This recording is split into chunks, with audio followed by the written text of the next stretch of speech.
Imam Muslim, beliau ketika sudah menyusun kitab Sahih Muslim, beliau presentasikan di hadapan ulama Abu Zur'ah namanya, sebagaimana yang dinukilkan oleh Imam Ibnu Khalqan dalam kitabnya.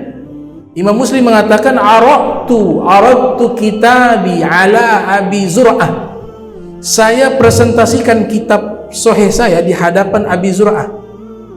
Fa kullu ma asyara ilaih fi hadzal kitab anna lahu illatan wa sababa taraktuhu.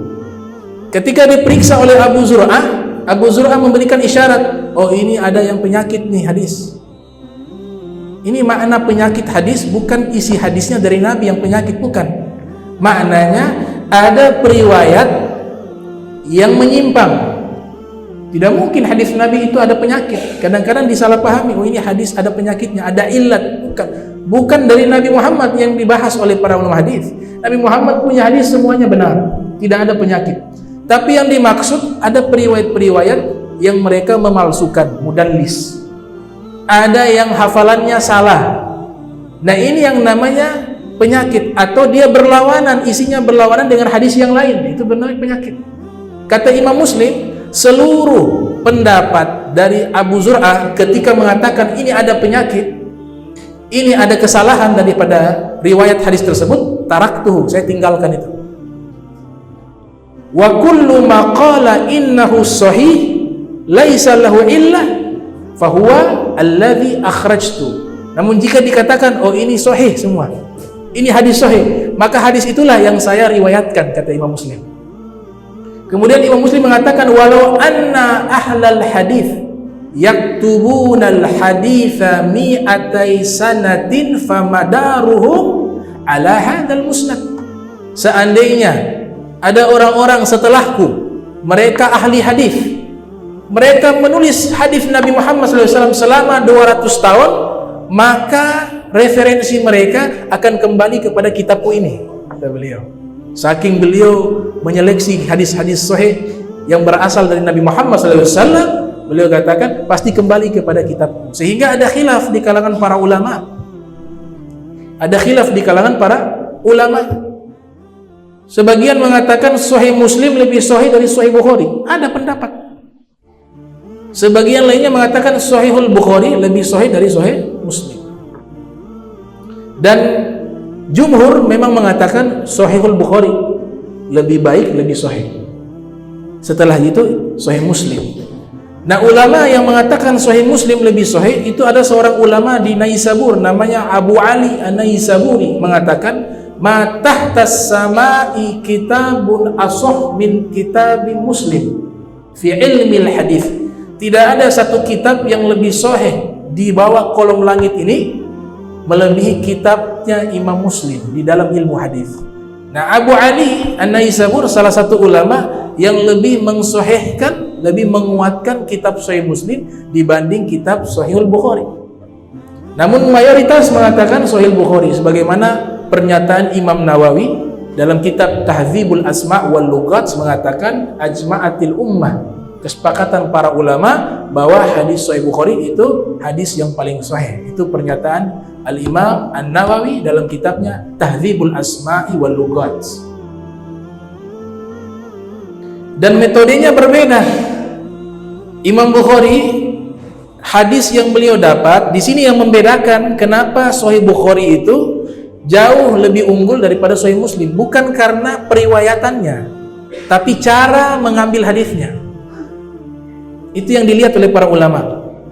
Memang ada beberapa hal yang membuat Sahih Bukhari lebih sahih dari Muslim, tapi diantaranya yang paling menonjol itu adalah masalah metode pengambilan hadis.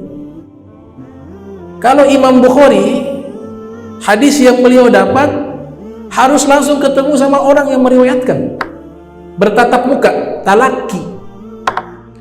Kemudian bukan hanya itu yang dilihat, tapi dilihat perilakunya yang meriwayatkan hadis tersebut. Sehingga disebutkan di dalam beberapa kitab, Imam Bukhari ketika sudah mendapatkan hadis dari seseorang, sudah dimasukkan ke dalam kitabnya, ternyata mau pamitan pulang, ini orang yang meriwayatkan hadis memanggil hewan ternaknya dengan satu wadah yang kosong, dipanggil, untanya, sapinya itu masuk ke kandang. Jadi dipancing dengan wadah yang kosong. Ini hewan berpikir ada makanan, dipancing sampai masuk ke kandang, dikunci.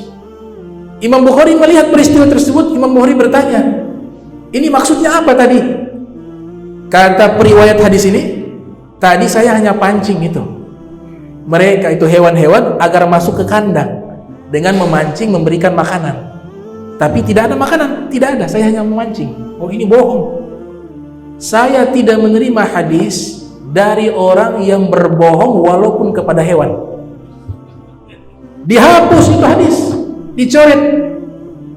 Nah, ini sangat ketat seleksi hadis dari Imam Bukhari.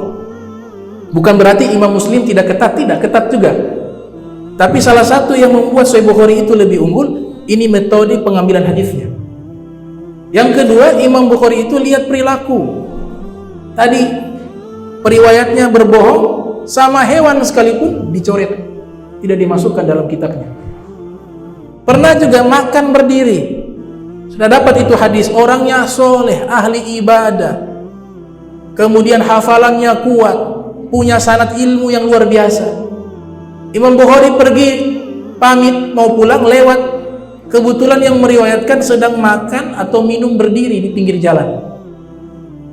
Kemudian dihapus hadis tersebut. Tidak pantas hadis Nabi diriwayatkan oleh orang yang tidak punya muro'ah, tidak punya iffah, menjaga kehormatan ilmu dan kehormatan diri. Dihapus. Tapi bagi orang awam tidak masalah. Tapi untuk orang-orang yang menghafal hadis Nabi itu bermasalah. Dihapus sama Imam Bukhari. Nah, ini yang membuat Imam Bukhari punya kitab jauh lebih unggul daripada Sahih Muslim. Kalau Sahih Muslim, Imam Muslim menerima riwayat hadis tidak harus bertemu langsung, tidak harus bertatap muka, tapi lewat korespondensi, lewat surat juga boleh. Namun bukan berarti asal main ambil riwayat, tidak. Beliau sudah meneliti, mungkin lewat informasi orang-orang yang tinggal di kampung tersebut atau lewat catatan-catatan para ulama. Setiap riwayat yang sudah tertulis kebenarannya, baik lewat tulisan atau informasi dari ahli hadis lainnya, itu beliau terima walaupun lewat surat, tidak harus bertemu langsung. Tapi kalau Imam Bukhari tidak boleh, harus ketemu langsung sama orangnya dengan tujuan meneliti perilaku. Oh, perilakunya tidak baik, dihapus. Itu perbedaan daripada kitab Sahihul Bukhari dan Sahih Muslim. Dan Imam Muslim menghabiskan waktu 15 tahun, bukan waktu yang singkat, 15 tahun mengumpulkan hadis-hadis Nabi Muhammad SAW. Ini diceritakan oleh muridnya Ahmad bin Salamah, mengatakan, kuntu ma'a Muslim fi ta'lifi sahihi. Saya ini saksi mata, menyaksikan langsung bagaimana Imam Muslim menyusun kitab sahihnya. 15 sanatan, selama 15 tahun. Wa huwa 12,000 hadis. Dan hadis yang ada di kitab sahih tersebut 12.000 hadis. Ini riwayat dari Ahmad bin Salamah. Namun ada ulama mutakhirin namanya Syekh Abdul Baq, Syekh Abdul Baqi, muhakkik, yang mentahkik, memeriksa, meneliti kitab Sahih Muslim. Beliau simpulkan itu hanya sampai 3.033 hadis, tidak sampai 12.000. Ada yang mengatakan 5.000 lebih. Nah, Syekh Abdul Baqi ini mengatakan, saya hanya menghitung hadis yang tidak diulang-ulang, karena dalam kitab Sahih Bukhari dan kitab Sahihul Muslim itu ada beberapa hadis yang diulang-ulang. Satu hadis tapi diulang lagi di bab berikutnya, di topik berikutnya. Nah, Imam Syekh Abdul Baqi hanya menghitung hadis yang isinya sama. Kalau diulang dianggap satu, yang penting matanya sama. Periwayatnya berbeda tapi matanya sama, dihitung satu. Nah, itu beliau simpulkan hadisnya ada 3.033 hadis. Kalau kitab Sahih Muslim yang asli, cetakan DKI Darul Kutub Al-Islamiyah, itu 2 jilid. Kalau syarahnya banyak, Syarahnya itu sampai disebutkan 69 syarah kitab Sahih Muslim. Yang paling populer itu Syarah Muslim. Syarah Muslimnya Imam Nawawi. Beliau punya kitab Syarah Muslim, Sahih Muslim. Itu kurang lebih 7 jilid. Judulnya Al-Minhaj. Namun secara keseluruhan yang menjelaskan Sahih Muslim itu ada 69 kitab. Terdiri dari 2 jilid kitab Sahih Muslim yang asli. Hadisnya adalah 3033 hadis. Kemudian kalau kita ingin mengenal Imam Muslim, ada ulama mereka mengarang kitab biografi Imam Muslim, diantaranya Syekh Mashhur bin Hasan. Beliau punya kitab khusus membahas biografi Imam Muslim. Itu bagus kitabnya. Kita bisa ketahui bagaimana masa kecilnya beliau, bagaimana beliau berjuang mencari hadis Nabi Muhammad SAW, bagaimana metode pengambilan hadis. Itu dalam kitab berjudul Al-Imam Muslim Ibnul Hajjaj, karya Syekh Mashhur bin Hasan. Kalau kita ingin mengetahui metodologi pengambilan hadis, ada ulama namanya Dr. Muhammad Abdurrahman, punya kitab judulnya Al-Imam Muslim wa Manhajuhu fi Sahihi, Imam Muslim dan metodologi pengambilan hadis di dalam sahihnya. Itu membahas tentang metodologi pengambilan hadis dari Imam Muslim. Kalau kita ingin mengenal para periwayat yang ada dalam Sahih Muslim, ada ulama sudah menyusunnya. Namanya Syekh Ahmad bin Ali Al-Asbahani.